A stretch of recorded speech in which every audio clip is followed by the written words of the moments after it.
Bom dia, boa tarde, boa noite, pessoal. Como vocês estão? Estamos aqui hoje em mais um episódio do Sério Mas Nem Tanto Podcast, episódio este número 77. E hoje vamos falar sobre a pediatria. Será que cuidar de crianças é somente sobre seguir protocolos e exames? Ou será que por trás de cada choro, cada sorriso, cada batimento acelerado, existe uma missão de vida, que é proteger, acolher e também garantir o amanhã dos nossos bebês, das nossas crianças? E para falarmos sobre esse assunto, hoje estamos com ela, formada em medicina pela Universidade de Uberaba, Uniub, em 2013. Fez residência médica em pediatria na Santa Casa de Passos, Minas Gerais. Especializou-se em medicina intensiva pediátrica no Hospital de Clínicas da UFTM. Proprietária do Instituto Pediatria. Apaixonada pela pediatria geral, puericultura, salas de parto e pela UTI. Ela vive a medicina com propósito, a pediatria completa e a UTI realiza seu desejo de atuar nas urgências. Seja muito bem-vinda, doutora Anne Lariana. Obrigada.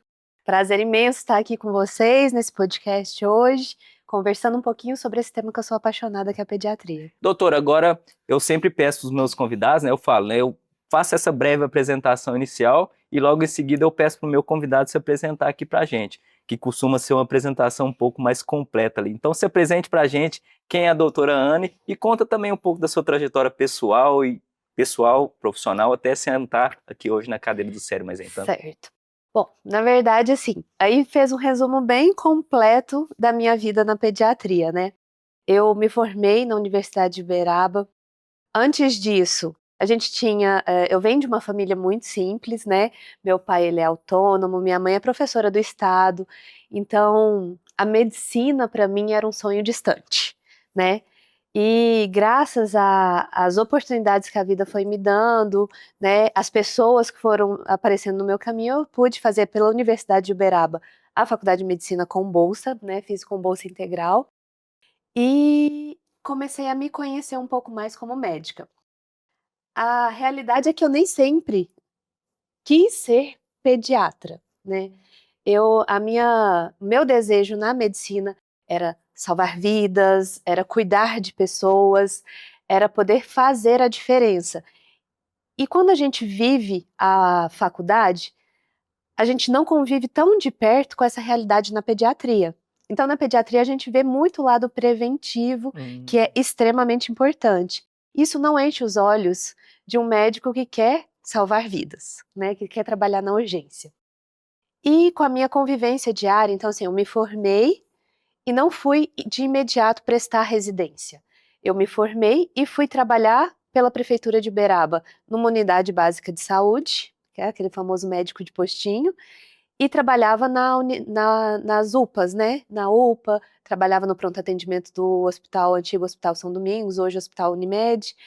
Então comecei a trabalhar com as urgências, que era o que eu gostava. E tentei realmente fugir da pediatria ao longo dessa minha trajetória. E eu brinco, em tom de brincadeira mesmo, que eu aprendi nesses 3 anos que eu fiquei trabalhando, eu aprendi que eu odiava adultos, né.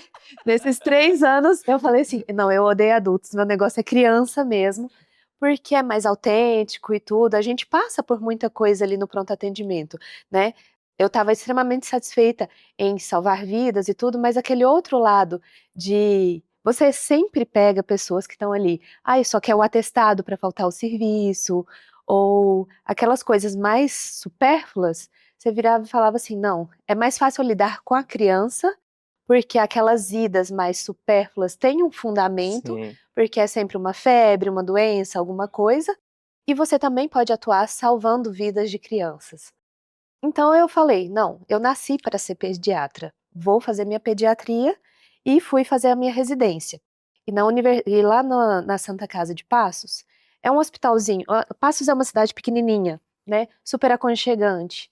É um hospitalzinho que é referência da região, e a gente faz essa parte básica, mas também fazia muito a parte intensiva, UTI, porque nos anos da minha residência estava sendo estruturado a cardiologia infantil, a cirurgia cardíaca infantil lá.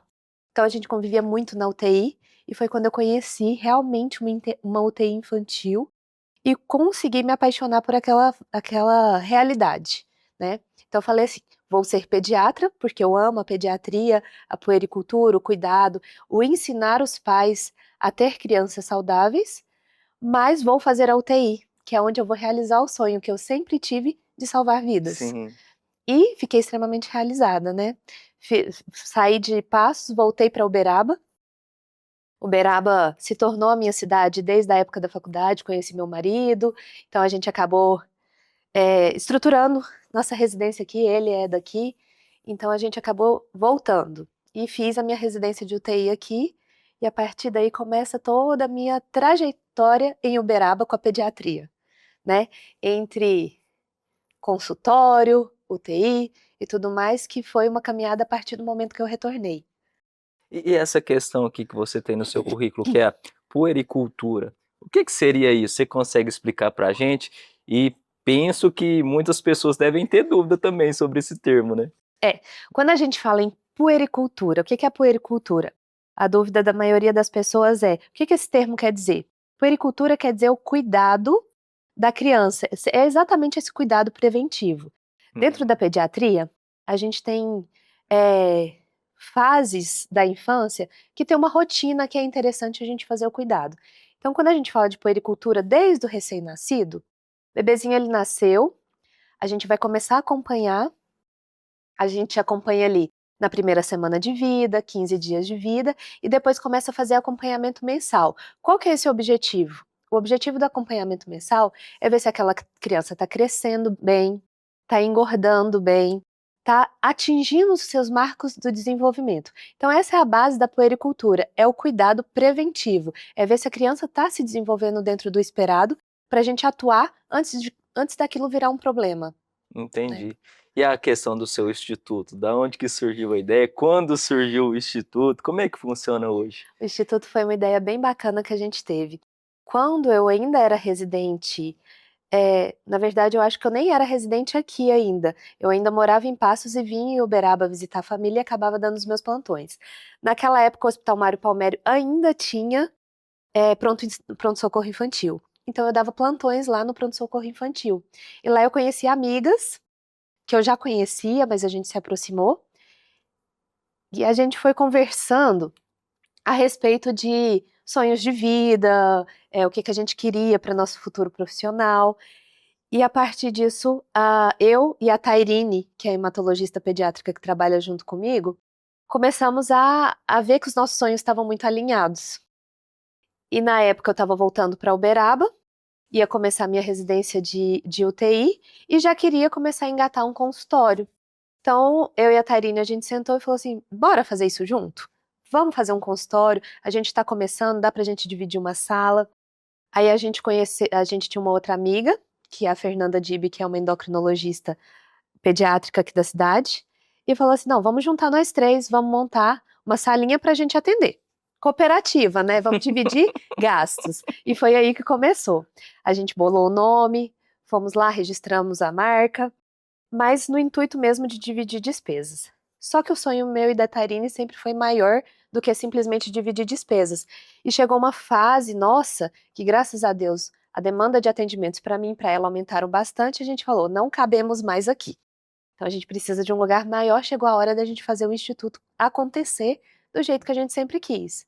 E a partir daí a gente foi, locou um espaço maior, com mais salas, com o objetivo de trazer tudo que tem de melhor na pediatria para um único local. Então, tentar alinhar todos os especialistas que a gente conseguisse ali juntos para a gente poder ter essa troca e poder indicar para o nosso paciente aquilo que a gente sabe que é bom, né?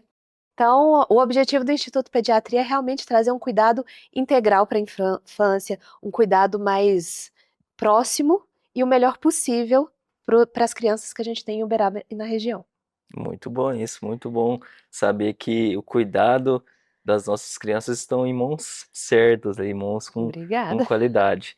E doutora, agora falando especificamente sobre essa parte da pediatria em si, tem um momento certo para... Eu ainda não sou pai, pretendo Uhum. ser daqui uns anos, e tem um momento certo para eu procurar uma pediatra? É no momento do pré-natal? É quando o meu filho nasce? Tem um momento certo? Se a gente for falar do momento ideal, seria ainda no pré-natal, tá?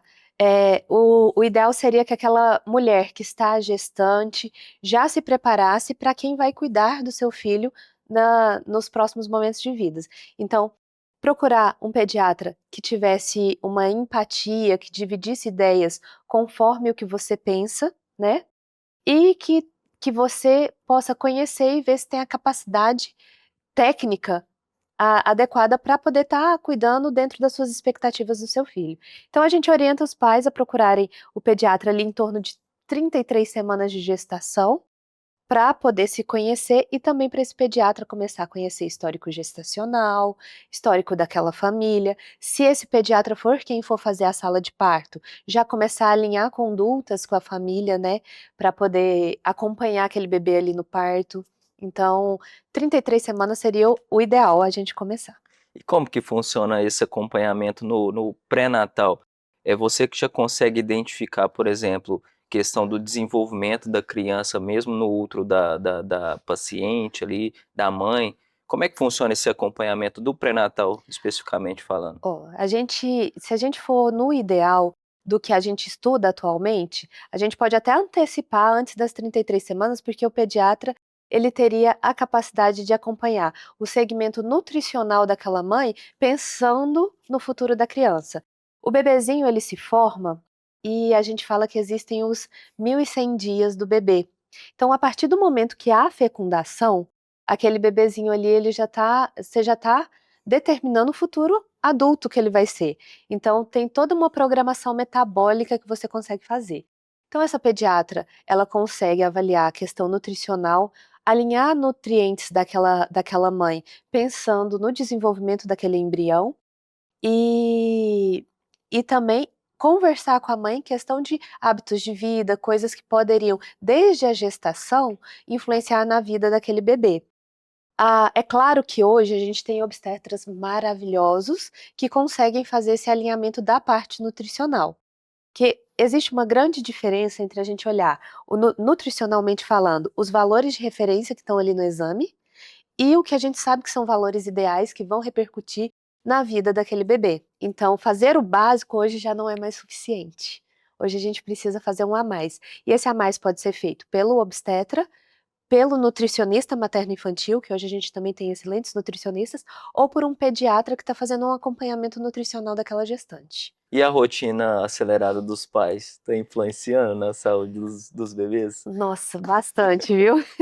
Bastante. Você sabe que a gente tem observado, e é um ponto que eu falo para todos os pais que deveria fazer parte do pacote pré-natal, que é a osteopatia pediátrica. Porque eu acho que um pouco da nossa rotina acelerada influencia muito em como aquele bebê ele vai nascer e vai se comportar. A gente tem muitos bebês nascendo com muitas tensões musculares, choros intensos, que estão associados muito ao estresse do pai, da mãe, né? Ou até mesmo algumas contraturas que ficaram intrauterinas, que são reflexos daquele estresse que a mãe passou durante a gestação. Então, se tem uma coisinha no pacote do pós-nascido que eu acho que tem que fazer desde a semana que o neném nasceu, é a osteopatia pediátrica, para ajudar a liberar essas tensões e ajudar a gente a conseguir ter uma rotina mais tranquila depois que o bebê nasce. Você acha que isso acontece pelo fato das pessoas estarem cada vez mais vivendo de forma automática ou é até mesmo desconhecimento dos pais, né? Ao não saberem, por exemplo, os sentimentos, o estresse do dia a dia também impacta na saúde do bebê, mesmo dentro do útero. Eu acho que é mais pela rotina que a gente criou, né. Nós somos uma geração muito acelerada, né, que faz as coisas realmente muito no automático, e a nossa geração é realmente uma geração mais estressada, né, uma geração mais ansiosa. Então acho que realmente é o que aconteceu da nossa rotina, do nosso dia a dia. Não só por desconhecimento dos pais. Eu acho que mesmo aqueles que conhecem isso, têm uma certa dificuldade de desacelerar. Eu falo por mim, Sim, né. Hoje eu tô gestante, tô de pouquinho tempo, não consegui desacelerar minha vida meus ainda. parabéns. Então assim, não consegui desacelerar, sei que isso impacta no bebezinho que tá se formando, mas é a realidade da nossa rotina hoje do dia a dia, mesmo conhecendo como impacta, acho que a gente não consegue realmente mudar. E tem períodos, por exemplo, de tempo que a mãe precisa visitar a doutora como pediatra no pré-natal e também após o nascimento, por exemplo, de, sei lá, todo mês eu tenho que ir lá na pediatra, de 2 em 2 meses, tem esse período também? Tem esse período. A gestante, se ela estiver fazendo um bom acompanhamento com nutricionista, com ginecologista, uma visita apenas ali em torno de 33 semanas é suficiente pra gente, tá. Depois que o bebê nasceu, uma visita na primeira semana de vida, pra gente ver se aquele bebezinho tá eles perdem peso no começo, então se ele perdeu peso dentro do esperado ou se perdeu demais, se tá mamando bem, se não ficou amarelinho. Depois, normalmente, com 15 dias de vida, a gente faz uma reavaliação e após esse primeiro mês, mensalmente. Mensalmente ali, o ideal no mínimo até 7 meses, mas pode ser necessário se estender até 1 ano de idade esse acompanhamento mensal. Depois desse período, a gente passa a ver o bebê a cada 2 meses, né, pra avaliar desenvolvimento, ganho de peso e tudo mais. E ali, a partir do momento que o bebê está um pouco maior, que é uma criança maior, a gente pode começar a espaçar, depois dos 2 anos, a cada 3 meses, e depois ali dos 6 anos, a cada 6 meses, né. E aí crianças maiores, de 8 anos, uma vez por ano, pelo menos, é interessante procurar o pediatra para fazer o acompanhamento para ver se está tudo adequado. Anne, chegou o momento do parto. Momento do parto. Tem diferença direta na saúde do bebê entre a cesárea e o parto normal ou não? Existe. O parto normal o que a gente fala, normal, é o que a natureza Sim, trouxe, né. Então, a gente esperar o momento certo, esperar o momento que o bebê deu sinais de que está pronto para nascer, seria o ideal pra gente, né. Isso faz diferença em maturidade pulmonar, tá, faz diferença para o bebê pelo parto normal, troca de micro-organismos com a mãe, todo o mecanismo fisiológico de passagem do canal de parto para o desenvolvimento daquele bebê é bem interessante, tá. Então realmente o parto normal ele tem muito mais vantagens em relação à cesariana. Existem aquelas mulheres que optam por fazer cesariana, que a gente chama de cesariana intraparto. "Ah, eu quero cesariana, eu não consigo passar pela dor do parto normal, mas eu quero esperar meu bebê dar sinais". Então essa mãe ela espera ter os sinais do trabalho de parto, para poder ir para o hospital e fazer a cesariana. Também seria uma forma um pouco mais saudável do que aquela cesariana com dia e hora agendados. entendi. Porque eu posso estar totalmente errado, você pode me corrigir. Eu penso que a cesariana veio para ajudar em partos de risco, né? E na verdade hoje está sendo normal, não normal, o comum ter mais cesárea e menos partos normais, né? No Brasil, a nossa realidade é ter mais cesarianas do que parto normal, por facilidade, por escolhas, né, que o pessoal, faz. Mas realmente a cesariana ela veio para poder nos auxiliar como um artifício para emergências, né, para salvar a vida da mãe e do bebê, né, ou para aquele parto que não está acontecendo. Mas muita coisa ainda precisa melhorar no Brasil, né, diferentemente do que acontece lá fora, que a gente tem mais partos normais, por exemplo, na Europa e tudo mais, o parto normal ele acontece com toda uma estrutura de acompanhamento e de analgesia para a mãe se sentir confortável, para aquilo poder acontecer de forma um pouco mais agradável e menos traumatizante, porque tem muitas mulheres que passam por parto normal que se sentem traumatizadas pela forma que aquilo transcorreu, né. Então eu acho que por conta disso, muito no Brasil se escolhe pela cesariana, e por isso que a gente tem essa realidade mais que a gente chama de cesarista por aqui. Mas se a gente for pensar no mais saudável, realmente é o parto normal. É, porque querendo ou não, o parto normal e a cesárea, ambos são experiências de vida para a mãe também, né? Sim, E quanto melhor se tornar a experiência ali no momento do parto, melhor para a mãe, né? sim, Agora, quando você tem o parto normal, porém não com uma experiência boa proporcionada para a mãe e para os envolvidos, a tendência é ela optar pela cesariana com mesmo. certeza. E doutora, o que que, na sua visão, mais impacta na saúde da criança? É a parte genética, é a parte dos hábitos, tanto pelos pais, pela criança? O que que mais impacta? hábitos de vida, desde o que o bebê está na barriga, é o que mais impacta, tá? Hábitos de vida. A gente tem os fatores genéticos, que são importantes, mas hábitos de vida, a gente consegue fazer o que a gente chama, que eu te falei lá anteriormente, de programação metabólica. A gente programa o organismo do bebê para que aquele organismo seja saudável. Então, assim, aquela mãe que mantém hábitos saudáveis durante a gestação, uma boa alimentação, uma boa suplementação, exercícios físicos, já está programando o organismo do bebê para ser um bebê saudável. Depois que esse bebê nasce, a tentativa do aleitamento materno, né? A gente sabe que muitas mães não conseguem manter o aleitamento materno, mas para aquelas que conseguem, nem que seja complementado, o aleitamento materno vai fazer diferença na saúde dessa criança. Depois que a gente começa a fase de introdução alimentar, oferecer alimentos de qualidade, alimentos saudáveis, evitar ultraprocessados, evitar industrializados, tudo isso vai impactar na vida da criança. Consumo de sal no primeiro ano de vida. O ideal é que seja um consumo zero de sal, para a gente não influenciar em questão de hipertensão no futuro. O consumo de açúcar, no mínimo até 2 anos, zero açúcar, também para não alterar o paladar daquela criança e não influenciar em obesidade, diabetes da vida adulta, né?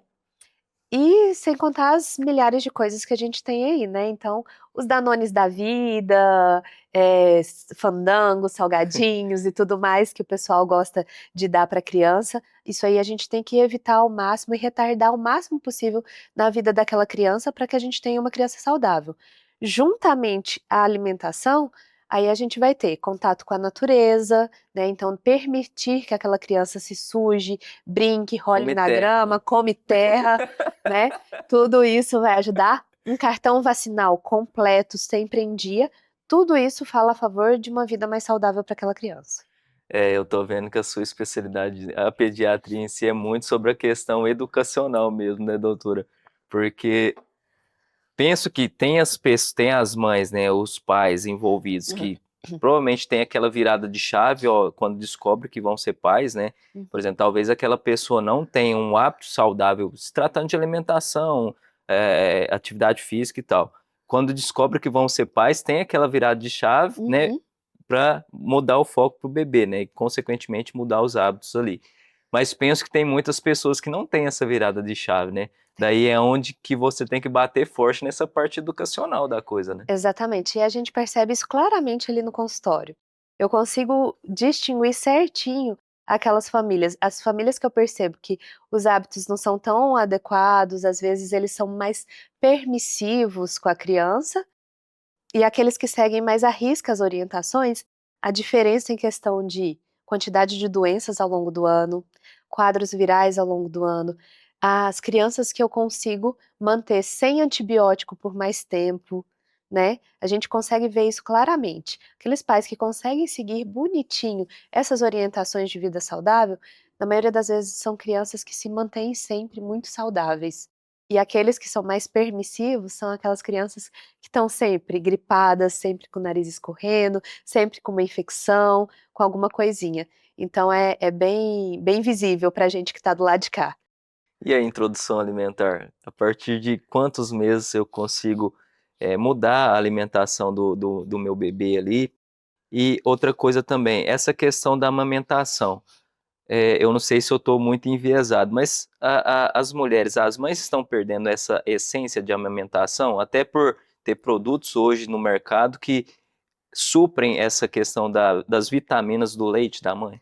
Olha, a gente percebe que hoje o interesse da mãe é bastante, né? Nessa questão de aleitamento materno. A maioria das mães tem o desejo de Uhum. amamentar. No entanto, o que não falam é que a parte mais difícil da maternidade não é parir. A parte mais difícil é amamentar. Amamentar é um grande desafio. A gente tem ali uma porcentagem muito pequena de mulheres que conseguem levar a amamentação no primeiro mês de vida de forma natural. Que o bebê pega, mama, não dói e tal, e vai bonitinho ou dói pouco. A grande maioria tem muita dificuldade para amamentar. E esse é o nosso inicial problema. Elas até têm muito desejo de Entendi. amamentar, mas pelas dificuldades a amamentação se perde ali no começo. Então, a gente tem muitos profissionais para trabalhar nessa área. Só que isso demanda dedicação, um desgaste emocional numa mulher que já está fragilizada pelas questões hormonais e apoio, rede de apoio, que também é algo muito importante. Então, quando aquela mulher tem dificuldade de amamentar, é, é ideal que se procure uma consultora de amamentação, uma fonoaudióloga, um pediatra parceiro que defenda a amamentação, para a gente conseguir fazer aquilo ali dar certo. E a mãe esteja disposta. No entanto, ali no meio do convívio da mãe, sempre tem um parente, uma avó, uma sogra, uma tia, um marido, às vezes, que fala: que você está sofrendo? Larga disso, tem a fórmula, vamos dar logo a fórmula. E acaba desestimulando aquela mulher. Então, tem muitas mulheres que a gente perde a amamentação por falta de rede de apoio.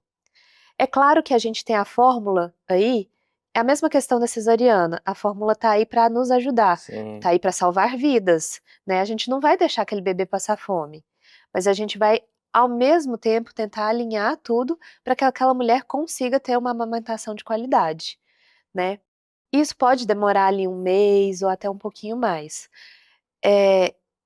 Se a gente não consegue, a gente tem a fórmula ali. Se a gente consegue parcialmente, a gente vai dar o aleitamento materno e a complementação com a fórmula.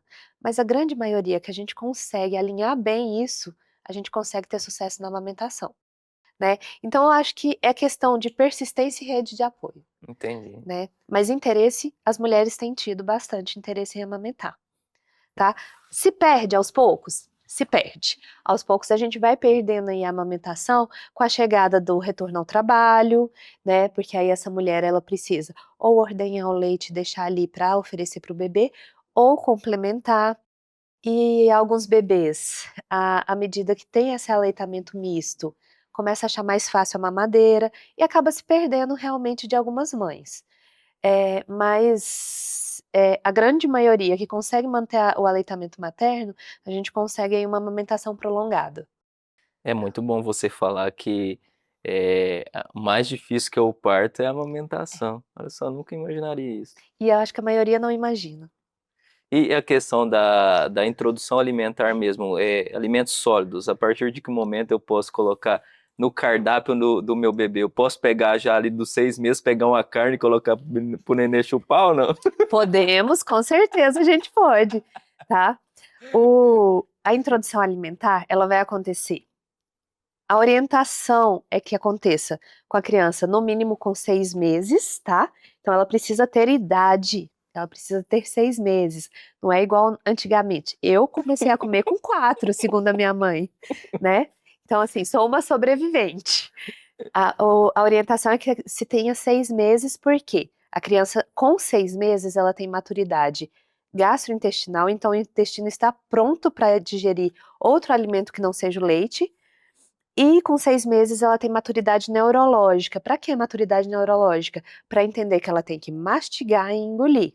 Porque antes o estímulo da criança era só Sim, sugar e engolir. Então isso muda, né? Ah, além de ter idade, a criança precisa ter o que a gente chama de sinais de prontidão.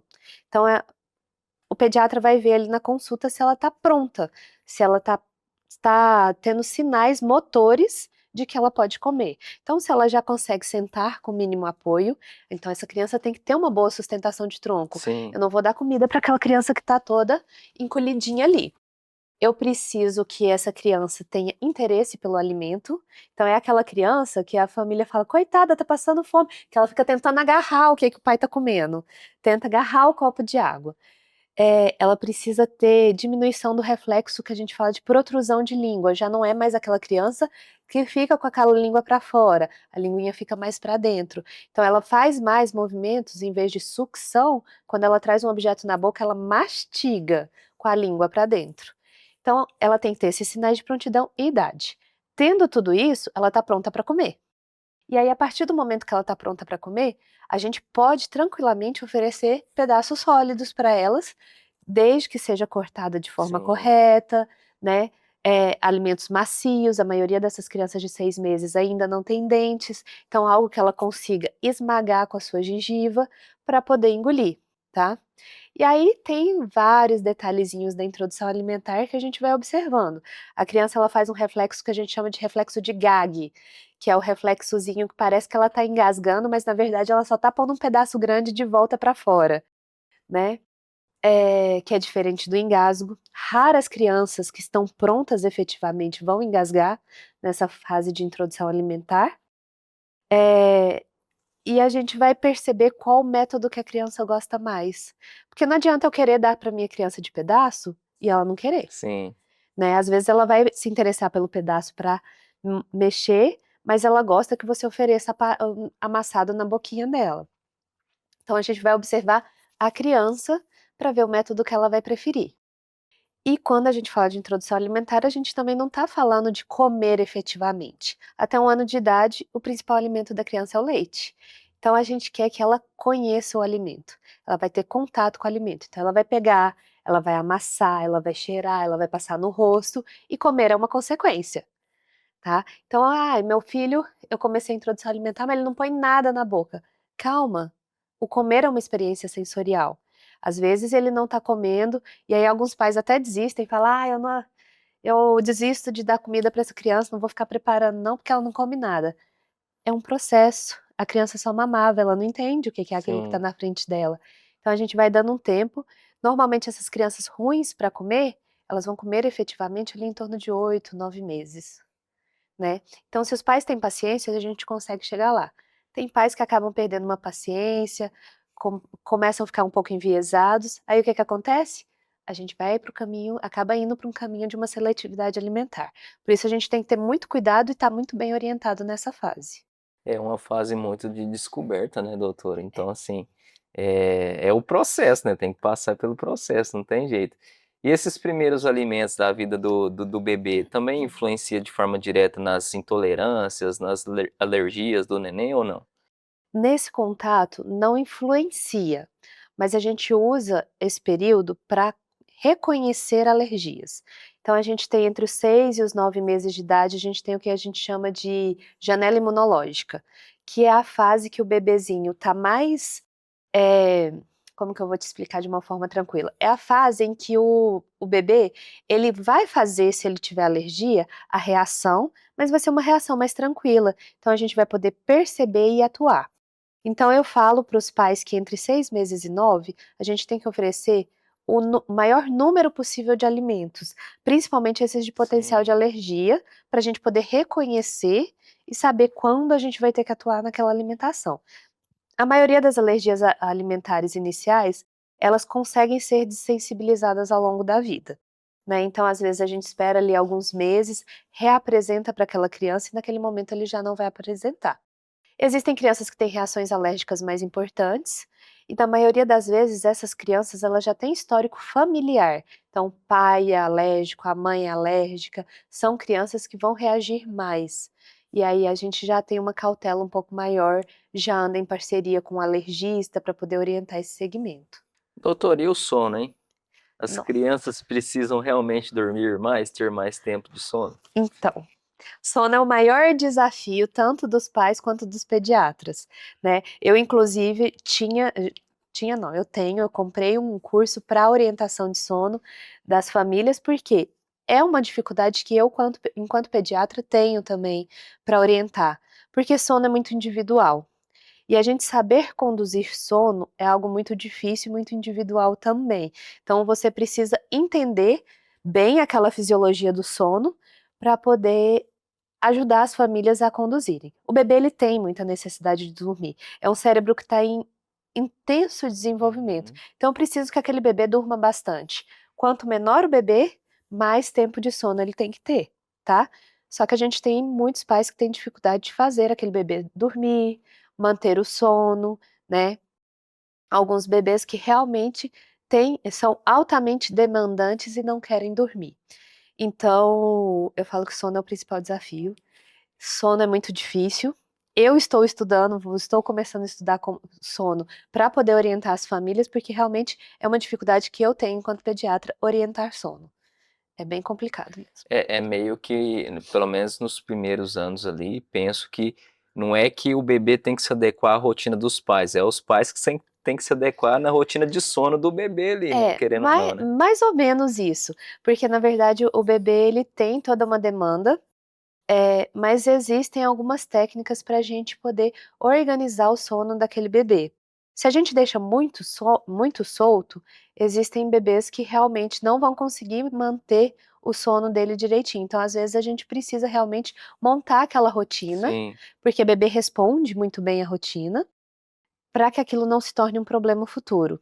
Então, quando a gente faz a visão contrária, eu acho que a gente atrapalha um pouquinho. Quando a gente fala assim, não, eu preciso me adequar àquilo. E aí a gente acaba atrapalhando um pouquinho. A gente entendi. precisa entender o que fisiologicamente é normal. Então, um bebezinho pequeno em casa, a gente vai saber que ele vai acordar 1, 2 vezes na madrugada. Isso é normal, até 3 vezes é normal. Mas um bebê que acorda mais do que isso, tem algo errado ali acontecendo e a gente precisa ajudar esse bebê a conseguir manter o sono para ele conseguir ter um bom desenvolvimento, tanto neurológico. O sono também influencia no crescimento da criança. Então a gente precisa de um sono de qualidade, a gente precisa conseguir auxiliar aquela família a manter um sono de qualidade e uma rotina de qualidade. Então é saber o que que é normal para a gente poder organizar a vida do bebê e não a gente vai achar que tudo é normal. Doutor, agora meu bebezinho cresceu, tá com seus. Já tá sendo uma criancinha ali, tá com seus 3, 4, 5 anos. Uhum. Nessa fase, o que que mais está te preocupando hoje? É a parte da alimentação, do sedentarismo por parte da criança, ou até mesmo a questão do volume de telas na vida das crianças? Olha, é um misto de tudo, né. Depois que a criança completa 2 anos, os pais passam a ser mais permissivos da parte alimentar. E eu até concordo, eu falo para os pais que a gente faz parte da infância um chocolate, uma bala, um pirulito, mas a gente tem que saber organizar aquilo na rotina. Eu não vou ter aquilo todo dia na rotina da criança. Então, a gente tem que juntar a infância agradável e gostosa com a memória afetiva, né. Então vamos deixar aquilo ali para um dia de comemoração, para uma festa, né, para uma visita na casa da avó, né, para ter aquela memória afetiva. Então a alimentação é muito Sim, importante nessa fase, me preocupo bastante, porque os pais começam a introduzir não só doces, mas industrializados, né, todos esses alimentos, então isso chama muita atenção. Mas as telas são muito problema. São um problema gigantesco que a gente tem hora que a criança tá maior. Até menor, né, porque tem pais que colocam sim, tela criança muito pequenininha. A tela, ela é um estímulo neurológico muito intenso. É luminosidade, é ação, histórias já previamente contadas. Então, além de trazer agitação para aquela criança, além de trazer alterações neurológicas por conta de toda a movimentação e luminosidade que tem, acaba com a criatividade da criança. Por quê? Nós que éramos crianças que pegávamos lá nosso brinquedo, nosso carrinho, nossa boneca, inventava história, porque a bonequinha casou com o bonequinho, teve sim. filhinhos e tudo, a gente inventava as histórias. Essa criança não, ela tá sentada na frente da televisão vendo a história pronta o tempo todo.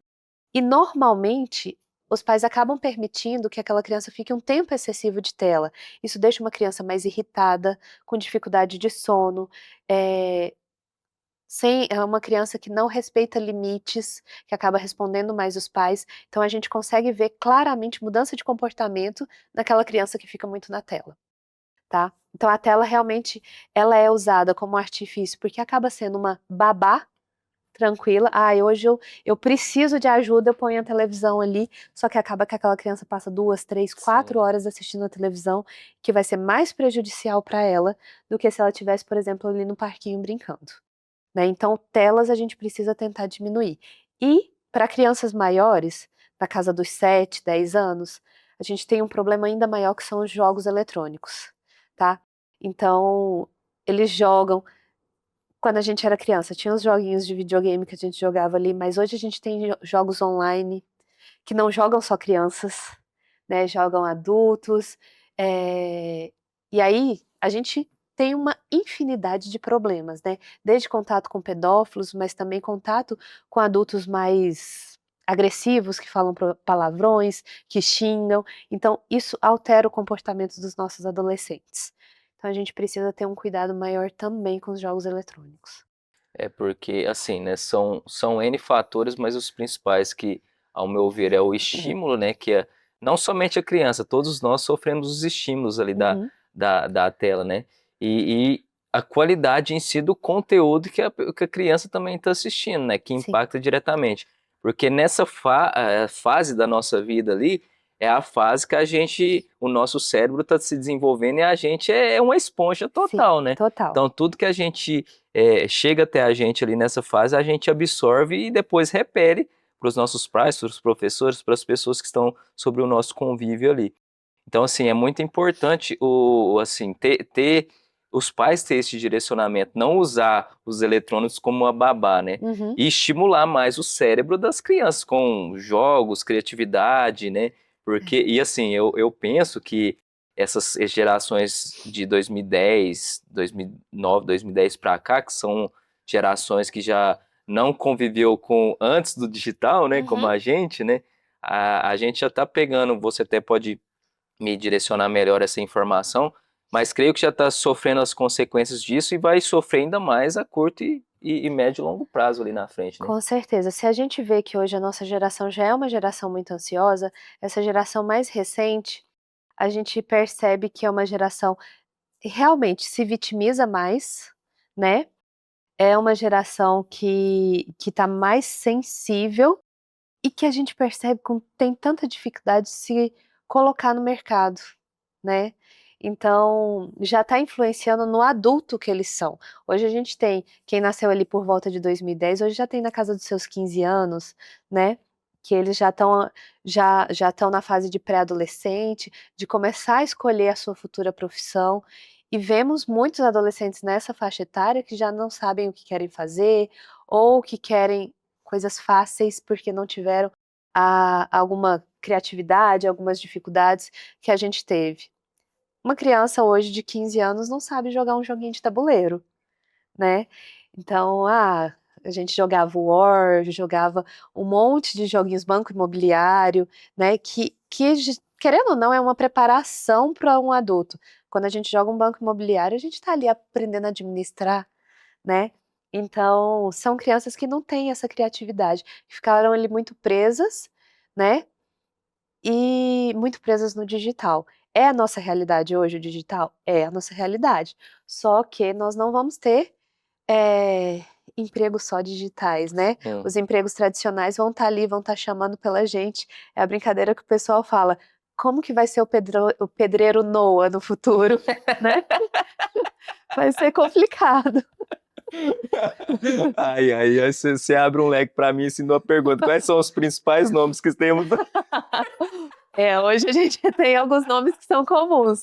O Noah, o Gael, né, das meninas tem muita Valentina, Sim. Maitê, são os nomes mais comuns que a gente tem. Aí tem o Enzo ainda? Tem muito Enzo. Enzo começou a dar uma diminuída, que eu acho que começou a sofrer um certo bullying, né, Aham. aí começou a diminuir o Enzo. Mas a gente dá risada hoje, né? Mas antigamente eram os Franciscos, os Isso. Joãos, os Josés, né? É, Doutora, tem pais que a qualquer momento, qualquer coisinha que acontece com o filho já corre lá pro seu instituto? tem. Tem muito disso. Hoje a gente percebe que alguns pais, eles têm uma certa insegurança no cuidado e a gente entende que é por conta da falta de conhecimento mesmo. Então eu tenho pais que são extremamente cuidadosos, que qualquer coisinha correm lá pra gente, mas à medida do tempo que vai passando, que a gente vai se conhecendo, vai conversando, esses pais começam a ficar mais confiantes e entenderem, começam a conhecer melhor o próprio filho e entenderem os sinais que o filho dá. Então eu acho muito interessante o processo, porque às vezes a mãe chega do bebezinho recém-nascido com o celular ali, uma lista enorme de Nossa. perguntas, e a gente vê aquelas perguntas progressivamente diminuindo. E é comum, né? Meu filho tá ali, teve a primeira doencinha. Os pais ficarem muito desesperados, aí ele começa a adoecer outras vezes, eles já começam a entender como que funciona, né? A gente já começa a ter uma dinâmica melhor entre pediatra e família, do que fazer os primeiros passos a tomar e só se aquilo não der certo, a gente tentar uma conduta diferente, né. Mas ter o desespero inicial ali é inevitável. E para mim que pretende ter ali os meus 3 filhos, conforme vou ter o segundo e o terceiro, a chance de eu ser mais calejado diante da criação aumenta ou os desafios que aumentam? Os desafios, eles aumentam, mas os pais ficam muito mais calejados. Muito mais calejados. Quando você chega ali no segundo filho, o pai e a mãe já tá mais tranquilo, né? Quando chega no terceiro, o terceiro é praticamente um sobrevivente. Ele sobrevive aos irmãos, os pais já falam, é normal, deixa. Isso aí é super tranquilo. Mas é muito visível pra gente. Eu tenho famílias que chegam assim no primeiro filho, aquela família assim, tudo é muito cuidadoso, tudo é muito. Tem medo, muito medo de tudo. Quando chega no segundo, não, peraí, já tá mais normal, já entende um pouco melhor como que as coisas funcionam e já não ficam mais tão doidos, vamos dizer assim, por conta de coisas que acabam sendo parte da rotina materna. Nesse cenário de 3 filhos, é meio que o primeiro é aquela criação que eles falam, é criado com vó, né? O segundo provavelmente é os criados pelos pais, e o terceiro é criado pelos irmãos. Exatamente, é bem isso. Doutora, como é que são os desafios hoje nessa questão das informações? Porque eu penso que nem você falou, né? Que os pais chegam até você com aquela lista ali de doutora, essas são minhas dúvidas, que provavelmente pegou, sei lá, numa mídia social, a informação de terceiros. Como é que está sendo o desafio hoje de você como médica nessa especialidade de pediatria, conviver com os pais que têm esse excesso de informação hoje tratando de mídia? Olha, isso aí é um desafio muito grande para a gente que está do outro lado, porque a gente precisa aprender a triar muito o que os pais veem. Existe muita informação, informação em excesso e às vezes até informações inverídicas que a gente precisa corrigir. E muitas práticas que a gente também precisa frear, que o pessoal prega como práticas que são muito boas, que são muito tal, mas que realmente a gente sabe que não tem benefício ou que não tem evidência de que vai melhorar, né? Eu falo isso porque essa semana mesmo eu tive uma pergunta de uma paciente que não foi a primeira, de um método X, né, que eu nem vou entrar no mérito, de introdução alimentar que está sendo difundido em mídias sociais. E eu falei para a mãe, eu falei, olha, é um método que não tem evidência, não tem enriquecimento nutricional, a gente precisa aprender a filtrar aquilo que é bom, aquilo que já é conhecidamente bom, daquilo que é um achismo, né? E o pessoal pega muito naquilo, mas tem artigos.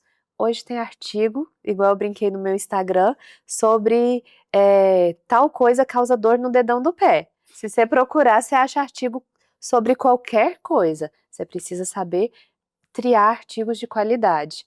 Então, é um desafio muito grande, principalmente nesse nicho materno-infantil, a gente aprender a triar e trazer para os pais. Então, às vezes a gente precisa estudar um pouco mais para poder falar, olha, isso funciona, isso não funciona. Hoje a gente está no mundo de muito. A medicina integrativa está crescendo e tem muita coisa na medicina integrativa. Eu fiz um curso de pós-graduação de pediatria integrativa justamente para conhecer as coisas que tem ali no mundo da integrativa para eu saber, isso vale a pena ser aplicado, isso não convém, né? E às vezes é isso que a gente tem que fazer, estudar a fundo uma coisa para poder dizer para o paciente, isso convém, isso não convém.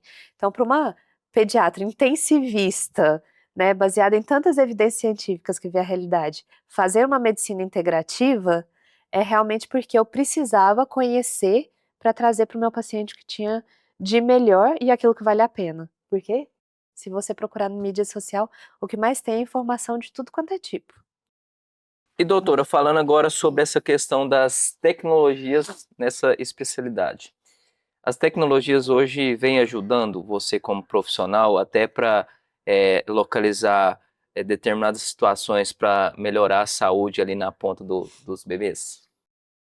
Olha, hoje, se eu for pensar em tecnologia em pediatria, eu não consigo lembrar de muita coisa aí que a gente tem de auxílio, não. A gente vai ter coisas básicas em questão de tecnologia. Uma ordenhadeira, ou às vezes o pessoal arruma aí uma cadeira de alimentação mais confortável, mas em pediatria o que funciona é o básico, né? Então, assim, é uma criança que vai se desenvolver, a gente tem que pôr muita criança no chão, a gente tem que deixar a criança em contato com a natureza, com os animais. Então, tecnologias na pediatria não tem muita coisa que ajuda, não. É o conhecimento e a O experiência mesmo, né? conhecimento é a experiência e deixar a natureza funcionar, né? Porque às vezes a gente fica tentando condicionar demais. Então, deixar a natureza acontecer, né? Hoje os pais e os avós muito superprotetores carregam muito os bebês no colo, no carrinho, não deixa o bebê no chão. Isso atrasa o seu bebê. Então, o negócio é chão. Põe a criança no chão. Então, a tecnologia para pediatria em si não tem muita coisa auxiliando hoje, não. Por que que isso acontece, doutor? É falta de informação? Ou é o senso de querer prender a criança num casulo a ponto dela não ter as próprias experiências ali nos primeiros anos de vida? Eu acho que nem é isso, eu acho que é realmente a visão super protetora. "Ah, eu não vou deixar meu bebê no chão cheio de bactérias. Ah, meu bebê tá engatinhando, eu não vou deixar ele aqui no chão que ele vai pegar no lixo", né. Então é aquela visão super protetora de falar assim: "Ai, eu tenho que tomar cuidado", né. Você vai colocar um bebê, uma criança pequena no chão, ela vai engatinhar, se ela achar uma folha ela vai enfiar na boca. E isso é normal, isso a gente chama até de vitamina S de sujeira. Por quê? Hum. Vai dar imunidade para sua criança, né. Mas a visão do super protetor é aquele que vai esterilizar a mamadeira, esterilizar a chupeta, vai carregar 5 chupetas, porque se ela cair no chão, eu não vou lavar só na água corrente, eu tenho que pôr no esterilizador. Então assim, você protege demais, impede que a criança forme seu sistema imunológico, e aí ao invés de estar ajudando, você está atrapalhando. Né, quando você pensa que você está ajudando, você está na verdade atrapalhando.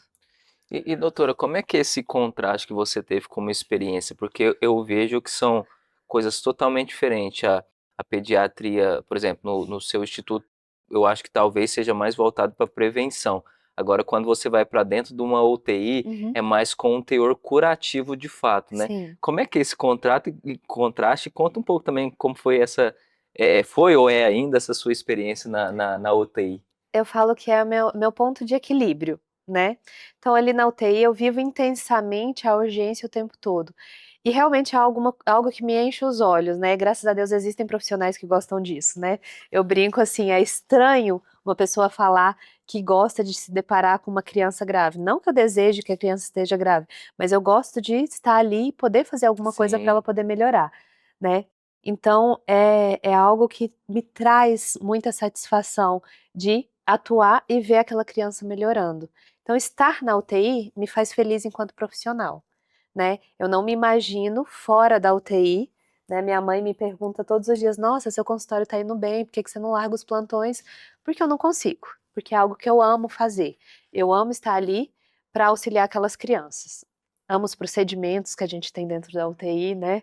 Eu brinco que a gente parece cruel, mas eu adoro furar, pegar uma veia de uma criança, porque aquilo vai salvar a vida daquela Sim. criança. E o consultório acaba sendo o meu ponto de equilíbrio, que é onde eu desacelero. É para onde eu vou para descansar. Eu sou uma pediatra que eu sento no chão com as crianças, eu avalio a criança brincando com ela. Então, é meu momento de diversão, eu tô ali brincando, eu tô ali me divertindo com aquela criança. Então é meu ponto de equilíbrio, eu consigo vivenciar aquela infância daquela forma realmente. Criança é algo que eu sempre fui apaixonada desde que eu era criança, né. Minha mãe falava assim: "Nossa, você parece uma menina velha carregando essa criança no colo", eu: "Mãe, me deixa". Eu gosto, eu sempre gostei de criança. Então eu tô ali, eu me realizo enquanto pessoa, de conviver com as crianças e me divertir naquele momento. Então realmente é um ponto de equilíbrio. Você enxerga a pediatria desde o momento que você se inseriu nessa especialidade como seu propósito real de vida? Sem dúvida nenhuma. Não me vejo nunca fazendo outra coisa. Eu acho que o que me deixa mais feliz e eu acho que foi o caminho que eu coloquei para o meu consultório. Eu quis fazer um diferencial de consulta para estar próximo das famílias. Eu falo que nosso contato é uma parceria, né. Então nós somos parceiros no cuidado daquela criança, eu não vou ter aquela quantidade enorme de pacientes para eu não conseguir dar aquela atenção que eu preciso dar para cada um deles. Então, nessa parceria, pais e juntamente comigo, vão estar sendo responsáveis pelo cuidado da criança.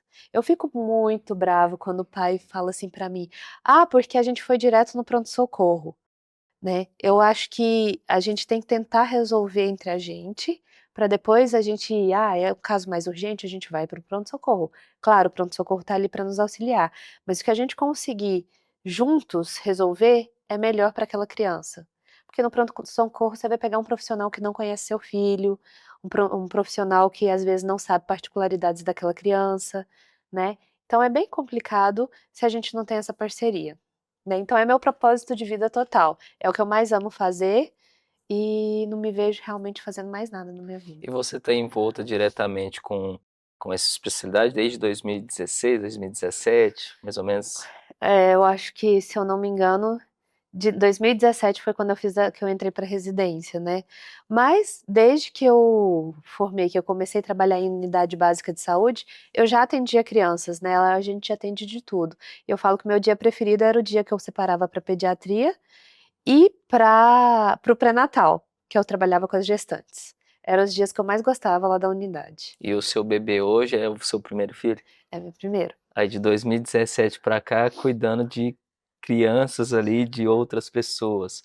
Agora como é que é o sentimento de estar com o seu próprio filho, seu próprio neném? Olha, Conta pra gente.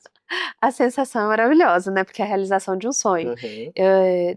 Desde mais nova eu falo que se eu não tivesse feito medicina, eu tinha engravidado bem novinha, né, mas é a realização de um sonho, mas por outro lado, a gente ser médica, com tanto conhecimento que eu tenho, dá um certo medo, né, a gente fica o tempo todo preocupado, eu tô aqui na expectativa que o próximo passo é fazer ultrassom morfológico, então pra ver se tá tudo formadinho, se essa bebê tá perfeitinha, né, por todo o conhecimento que a gente tem. Então é um misto de ansiedade, felicidade e um pouquinho de medo. É, mas é bom você falar isso, porque a gente não vai deixar de ter medo, né. É. E você como profissional falando que você tem esse sentimento, é muito importante para aquelas pessoas que pensam em ter filhos, porém pelo medo não tem de fato Uhum. o filho, né, acha que não vai dar certo, não vai conseguir ter a criação do neném ali, não vai conseguir cuidar. É muito bom ouvir você falar isso como profissional. É, o medo é inevitável, né, ainda mais quando é nosso, né, a gente sabe os desafios que vai ter ali pela frente, né, não é fácil, não é fácil para ninguém, e eu estar ali junto com as mães no dia a dia me me ajuda a ver quais são as dificuldades reais que a gente vai ter no dia a dia, e traz mais empatia, né. Eu acho que pela proximidade que eu tenho com as minhas pacientes, eu consigo fazer uma parceria bacana, porque eu consigo estar próximo e entender o que que elas estão sentindo, né, e tentar ser aquele apoio, para aquelas que permitem, né. Tem algumas que são mais fechadas e tudo, que acabam deixando a gente um pouco mais distante, mas aquelas famílias que permitem, a gente vira uma cumplicidade. E para mim, isso me ajuda também pensar os desafios que eu vou ter, com a chegada da minha neném, né. Porque, eu sou uma pessoa que trabalha muito, que sempre gostou de trabalhar muito, e eu acho que um dos meus maiores desafios vai ser parar, a hora que ela nascer, e ficar um tempo só por conta da minha bebê, né. A minha cabeça ela vai ficar fora, vai ficar assim: "Nossa, e as crianças como que estão? Será que eu vou conseguir desconectar desse mundo?". Então acho que minha preocupação maior é saber se eu vou conseguir desconectar de todo o trabalho, para poder me dedicar só à minha neném. E doutora, como é que está a sua visão de futuro falando do instituto? Você visa ampliar ainda mais o instituto? Conta um pouco sobre o instituto para a gente. Quantas pessoas envolvidas tem no instituto hoje? Essa Olha, questão também da sua visão de futuro, da parte do instituto. o instituto ele é um sonho que a gente tem de crescimento. Então hoje o que a gente tem é uma estrutura que já começa a chegar numa fase que começa a ficar um pouco pequena pra gente, né. Nosso sonho realmente é crescer, a estrutura, é crescer em oferta de serviços, né. Hoje a gente tem de oferta de serviço só consultas ambulatoriais, né, consultas médicas em várias especialidades, consultas multiprofissionais, né, a gente também tem outros profissionais não médicos que estão lá com a gente, mas nosso desejo realmente é de ter um instituto que ofereça outros tipos de serviços. No momento, a gente cresceu a parceria. Nos 3 anos atrás, quando a gente mudou de estrutura, a doutora Fernanda ficou na estrutura antiga, né? Saiu da sociedade e a gente implantou a sociedade junto com a doutora Isabela, que também é pediatra, e tá lá com a gente. E esse ano a gente está trazendo uma nova sócia, que é a doutora Maria, que é uma cirurgiã pediátrica também, para estar junto com a gente aí nesse projeto. Porque o nosso objetivo realmente é crescer o Instituto futuramente. Não é algo para agora, mas se Deus abençoar, em breve a gente vai ter uma estrutura bem maior, com muito mais serviços, né? Realizando o sonho de crescimento da empresa. Boa, doutora, agora eu gostaria de te fazer uma pergunta muito séria. Ao tom do podcast sério, mas nem tanto. De fato, o acompanhamento diante de um profissional da pediatria é determinante para o desenvolvimento da criança ali na ponta? Sem dúvida nenhuma, sem dúvida nenhuma. Você ter um profissional de qualidade ali acompanhando seu filho, ele pode mudar o futuro realmente daquela criança, né. Você ter um pediatra parceiro é aquilo que eu falei para você, você tem um pediatra parceiro que está olhando seu bebê a fundo, você diminui a quantidade de medicamentos desnecessários, principalmente antibióticos, corticoides, que atrapalham no crescimento e no desenvolvimento da criança. Você tem melhor orientação nutricional e de desenvolvimento de vida. Então, isso muda o adulto que a gente vai ter, tá? O uso de algumas medicações, elas interferem no crescimento, no desenvolvimento intelectual. Então, você ter um pediatra parceiro, que você possa contar, que esteja do seu lado, vai fazer toda a diferença no adulto que a sua criança vai ser no futuro. Doutora, gostou do papo? Adorei! Te falei que ia passar rapidinho. Passou rapidinho. Mas tem uma mensagem final ainda que eu gostaria de te pedir. Mas antes disso, eu gostaria que você olhasse para aquela câmera agora e passasse suas mídias sociais. Como é que o Certo. pessoal te encontra para ter uma proximidade maior e melhor contigo? Tá certo. Hoje vocês me encontram principalmente no Instagram, tá? Doutora Anne Lariana. Por lá eu trago algumas informações sobre pediatria, trago também algumas coisas da minha rotina, do meu dia a dia, né. Então, a principal mídia social que eu tô é lá. Tentei entrar no TikTok, lá também doutora Anne Lariana, mas lá eu sou menos ativa na mídia social, certo? E me encontram principalmente lá no Instituto Pediatria, a gente também tem o Instagram da clínica, @Instituto Pediatria. Lá no Instagram a gente consegue ver um pouquinho sobre os outros profissionais que a gente tem na clínica. Boa, doutora, agora eu gostaria que você deixasse sua mensagem final, principalmente para os casais que têm esse sentimento de medo de fato, querem ter um bebê, um neném, mas têm esse medo até de não saber cuidar do filho. Então, para esses casais que estão aí buscando ter os seus bebês, eu acho que é a experiência mais linda da vida de um casal. Acho que vale muito a pena. Vamos encarar aí esse desafio, sempre com a consciência de ter ao seu lado bons profissionais, desde o seu obstetra, um bom nutricionista materno-infantil para te auxiliar no período gestacional e já focando em quem será o seu pediatra de segmento, porque se tem um profissional que a gente precisa ter depois que o bebê nasce, é um pediatra de estimação e o outro que eu brinco é um fisioterapeuta de estimação também. Um bom fisioterapeuta infantil a gente também precisa ter. Mas vamos encarar, porque um pediatra que saiba, que seja parceiro, que saiba te trazer informações de qualidade, vai mudar completamente o seu maternar. Boa, doutora, muito obrigado Obrigada. por ter aceitado o convite. Como mencionado para você antes de dar o play aqui nas câmeras, com certeza convites futuros virão para a gente Vou tratar aguardar. desses assuntos que envolvem as nossas crianças, os nossos bebês, que eu acho que é de suma importância, porque é daí que vem o adulto lá no final, Com né? certeza. E para você que chegou até aqui já sabe, já clica no botão logo abaixo aí no botão curtir para você curtir esse episódio de hoje. Se inscreva também no canal do Sério Mas Nem Tanto Podcast, é muito importante você se inscrever aqui no nosso canal. Comenta aqui também o que você achou desse episódio sensacional gravado com a doutora. Algumas dúvidas que vocês terão nos comentários, talvez eu não vou saber te responder, mas a doutora penso que vai se comprometer também a responder e sanar novas dúvidas. Compartilhe também esse episódio para mais pessoas, para casais, para pais novos de primeira viagens ali, casais que querem se tornar pais futuramente. Compartilhe esse episódio para essas pessoas, para saber, né, sobre essas informações de forma efetiva que a gente conversou aqui hoje. E ative também as notificações, clique aí no botão do sininho para você ficar por dentro de todo novo episódio que a gente sobe aqui no Sério Mas Nem Tanto Podcast no YouTube.